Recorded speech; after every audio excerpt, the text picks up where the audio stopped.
Pwede tayong magsabi ng ilang pangyayari para may basehan ng judge na bigyan tayo ng warrant. Tulad ng pananakit sa'yo ni Miguel.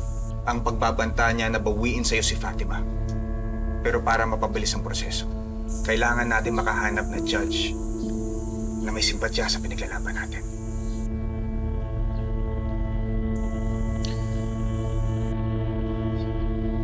Si Judge Ernesto Laguerna. Malaki ang utang na loob niya kay Dad. Pwede natin siyang lapitan. Naalala ko na. Siya yung judge na inutusan ng dad mo na mag-inhibit sa kaso ni Governor Rodante.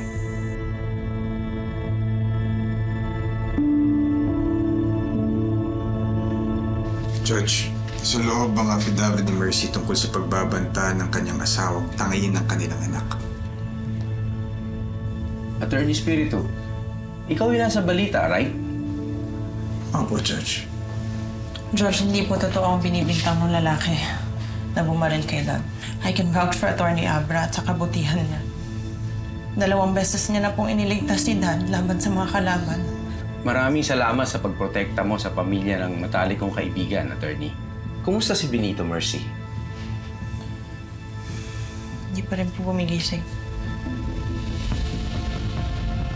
Jay Caparas, lumahod ka sa lupa.